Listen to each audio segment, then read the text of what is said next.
안녕하세요.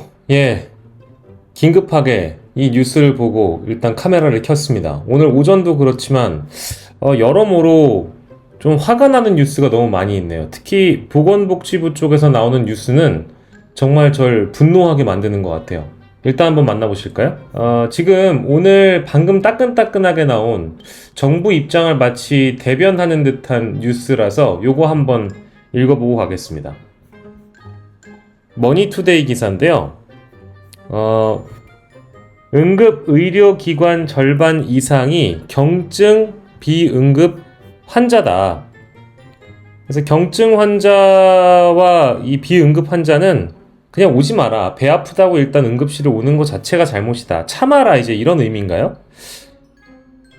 요즘 뭐 정부가 말하고 싶은 게 어떤 이야기인지를 잘 대변해주는 그런 기사가 한 3시 반쯤에 머니투데이에 올라와 있더라고요. 그래서 이거 보고 나서 이제 또 시작됐구나 라는 생각이 들어서 이 내용을 보시면 전국 응급의료기관에 내원한 경증 비응급 환자들이 가장 많이 진단을 받는 병명은 위장염, 그죠?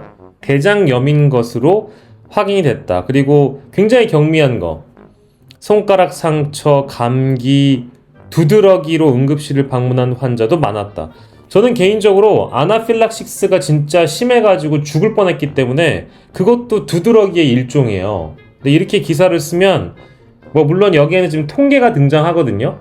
그 통계에 대해서는 제가 확인할 수가 없기 때문에 이 기사의 신뢰도에 대해서는 뭐 딱히 갑론을 박하지 않겠습니다. 기사는 어쨌든 데이터가 있고 근거가 있으면 쓸 수 있는 거니까 그렇다고 넘어갈게요. 근데 자 보시면 전국 응급의료기관에 내원한 경증 비응급 환자들이 가장 많이 진단받는 병명이 위장염, 대장염인 것으로 확인됐고 손가락 상처, 감기, 두드러기. 정부와 중앙응급의료센터가 이 같은 경증 비응급 환자들은 중증 응급 환자를 위한 권역 지역 응급의료센터의 과부하를 막기 위해서 해당 기관은 피하고 이보다 작은 규모의 지역 응급의료기관이나 동네 병의원을 이용할 것을 당부했다. 근데 추석 연휴 기간에는 병원들이 많이 쉬기 때문에 과연 만약에 내가 생각하기에는 경증이거나 비응급으로 어떻게 하다 참아보려고 했는데 나중에 또 큰 병이면 어떻게 할 거냐 이런 생각도 들고 이제 이런 환자들 때문에 응급실에 진짜 중요한 환자들을 못 받게 된다라는 뭐 그런 사례들도 분명히 있겠죠. 그걸 제가 모르는 바는 아닙니다.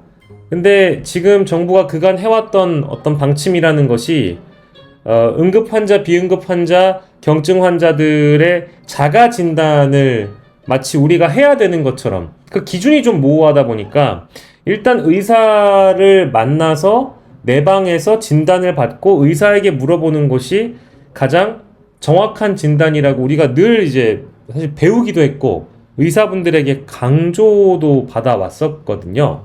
왜냐면 이분들은 네이버 찾는 것도 싫어하고 포털에서 검색해보고 나서 내가 대충 이렇구나 병원 안 가도 되겠지 뭐 이런 식으로 자가 진단하는 거를 의사 선생님들이 싫어하시잖아요.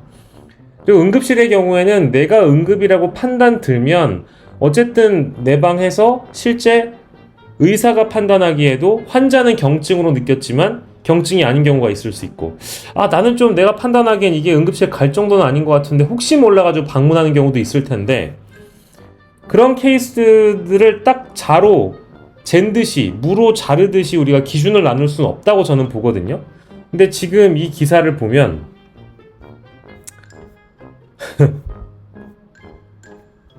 오지 말란 얘기를 굉장히 길게 써놨어요. 상세불명의 손가락에 상처, 열, 복통, 두드러기, 급성 상기도 감염, 코 인두염, 뇌진탕, 두통, 염좌, 알레르기 등의 순서이다. 병증 비응급 환자다. 여기 이제 비율도 나옵니다만 점점 더 늘었다. 툭 하면 응급실 오는 게 문제다. 이제 이걸 얘기를 하고 싶은 것 같고요. 응급실에 문제가 생기는 건 의사 수가 부족하기도 하지만 환자 니네들이 시도 때도 없이 방문해서 그런 거다라는 얘기를 좀 하고 싶은 것 같아요. 추석 연휴 응급 의료 이용 안내. 대형 병원 응급실은 중증 응급 환자에게 119 신고. 심각한 부상과 생명을 위협하는 초응급 상황으로 의료진의 빠른 처치가 필요한 상황이라고 되어 있습니다. 119 신고해도 근데 지금 초응급 상황의 환자들도 뺑뺑이를 돌거나 돌아가시거나 혹은 최근에 보도된 어떤 아기 같은 경우에는 의식불명의 상황이잖아요. 그러니까 이제 그런 케이스들이 나오지 않기 위해서 비응급이나 경증 환자는 오지 마라라고 하면서 여기 보면 경증 환자 요로 감염 증상, 심하지 않은 배뇨통, 변비, 발열을 동반한 도통, 두드러기. 근데 두드러기는 이렇게 말할 건 아닌 것 같은데. 그러니까 뭐 물론 두드러기도 경미한 수준이 있고 굉장히 심한 경우가 있지만 이렇게 얘기할 건 아닌 것 같고요. 자, 비응급, 설사, 심하지 않은 복통, 두통, 심하지 않은 물린 상처, 발목 염좌 등 근육 통증. 발목 염좌 등 근육 통증. 그러니까 가령 예를 들면 발을 심하게 접질려서 도저히 못 걸어가는 경우, 혹은 뭐 무릎이 돌아간 경우, 혹은 접질렸는데 그게 분질러진지 모르고 이제 본인은 일단 응급실에 왔는데 알고 보니까 아예 그냥 골절이 된 상황, 뭐 이런 상황도 있을 수 있는 거라 이걸 어떻게 스스로 판단할 수 있을까라는 대목에서 저는 좀 걱정이 됩니다. 결론적으로는 지금 정부와 보건복지부의 대처 방법을 뒷받침해주는 보도로 보여요. 예, 복지부와 중앙응급의료센터는 경증 비응급 환자의 경우 가급적 지역병의원을 이용하거나 동네 병원 응급실을 이용해 줄 것을 권고한다. 중앙응급의료센터 관계자는 심정지나 호흡곤란, 의식장애, 혈액이 섞인 구토, 극심한 보통이나 흉통이나 두통, 골절을 동반한 열린 상처 등 중증 환자는 119에 신고하고 경증 비응급 환자는 동네 병의원이나 응급의료시설, 지역 응급의료기관을 이용해 주시길 국민들께 부탁드린다. 이렇게 이제 정리를 해놨습니다. 그래서 오늘 이 기사가 오후에 나왔잖아요. 근데 오늘 오전에 복지부 차관이 인터뷰를 한 내용이 있습니다. 보시면 복지부 차관은 역시 응급실 대란은 어렵지만 나왔습니다. 9월 1일에 정상화가 된다고 했는데 정상화가 안 된 거는 일단 인정을 하시는 것 같네요. 상황이 엄중하다라는 걸 대통령의 말을 뒤집어 버린 거니까 복지부 차관과 복지부 장관은 상황이 엄중함을 느끼고 있습니다. 게다가 공보위와 군의관을 배치한다는 것은 정상이 아니기 때문에 배치를 하는 겁니다. 문제가 있다는 얘기겠죠. 그거는 뭐 부인할 수 없을 겁니다. 어려운 상황이지만 극복할 수 있을 것이다. 김종배의 시선집중에 출연해서 이런 인터뷰를 했습니다. 다행스럽게도 8월 하순부터 환자가 줄고 있고 정부가 환자 분산 정책을 시행하고 있어서 앞으로 상황이 호전될 것이다. 진짜 그렇게 믿고 있는 것 같아요. 여기 보시면 언론 보도를 통해 열 경련 증상을 보인 2세 여아가 응급실 뺑뺑이에서 의식불명, 그리고 눈에 순간 접착제가 들어가 실명 위기에 빠진 40대 여성 진료를 받지 못한 일, 뉴스가 나지 않는 곳 상황까지도 다 포괄적으로 보고 판단을 하는데 극복할 수 있다. 좋습니다. 극복할 수 있다라는 말씀을 지금 이분이 하신 거예요. 그러니까 사례들을 언급해도 어렵지만 극복할 수 있다라고 합니다. 사실관계도 다 파악하고 있다고 해요. 그래서 이제 이 복지부 차관이 경증과 비응급을 방송에서 얘기한 것을 보겠습니다. 일반화해서 어렵지만 소화가 열이 나는 것은 경증. 일반적 상황과 다르게 보인다. 의식불명까지 갔기 때문에 일반적 상황과 다르다. 그러니까 열이 났기 때문에 그 고열 상황을 방치해서 의식이 없어진 거 아닐까요? 인과관계가 그렇게 되지 않을까요? 열이 나서 빨리 진료를 받았으면 의식불명에 빠지지 않았을 가능성은 없는 겁니까? 대형 병원에 가기보다는 열을 빨리 내릴 수 있는 조치를 할 수 있는 의료기관을 찾고, 와,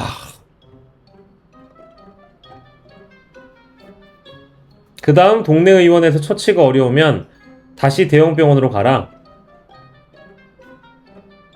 근데 이분이 진짜 현실 인식을 제대로 하고 있는 게 맞을까요? 대부분 고열인 상태의 아이를 돌보는 부모님들 하시는 말씀은 119에 전화해도 갈 곳이 없다라는 답변을 듣거나, 실제 동네 의원에 가서 열 처치가 어려운 경우도 다양하고, 실제 동네에 있는 소아과 진료받기도 굉장히 힘든 상황이잖아요. 그래서 동네 의원에서 이 정도로 급하시면 응급실에 가라고 한대요. 그럼 어떡하란 얘기예요?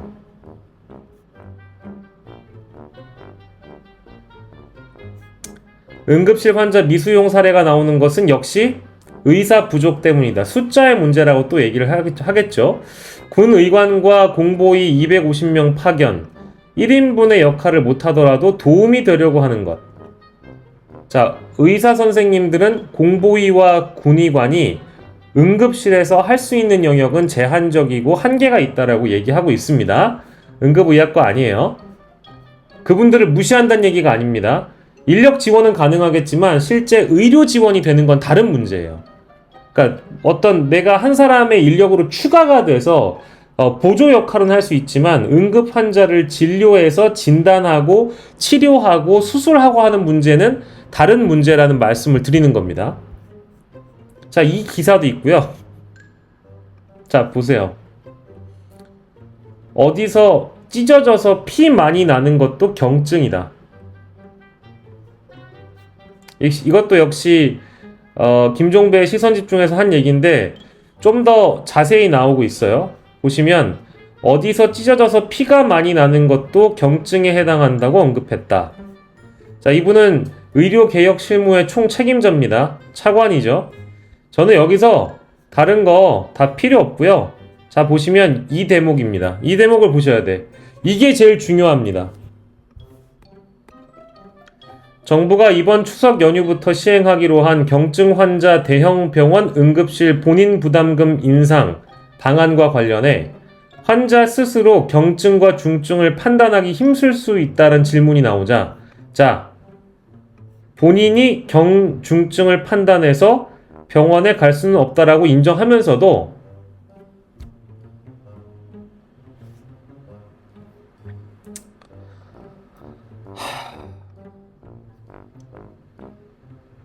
본인이 전화해서 병원을 알아볼 수 있는 상황 자체가 사실 경증이다.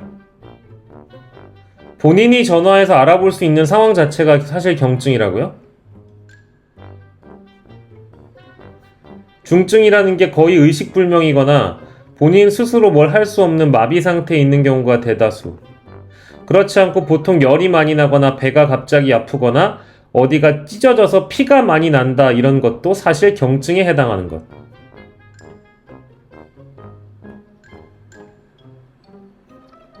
다시 읽어드리겠습니다. 본인이 전화해서 병원을 알아볼 수 있는 상황 자체가 사실 경증이다.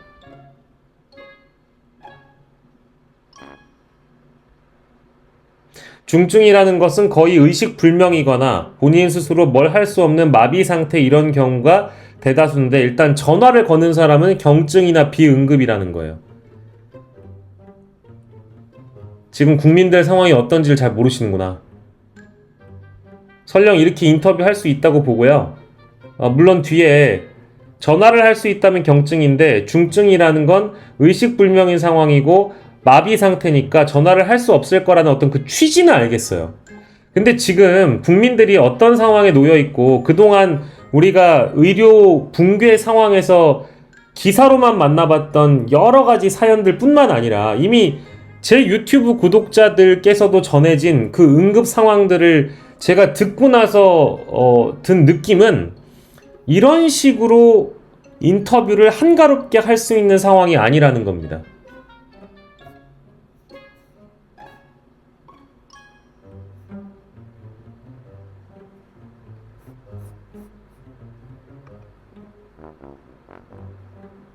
여러분, 아프지 마시고 사고 당하지 마시고 응급 상황을 겪는 일은 없으시길 바랍니다. 고맙습니다.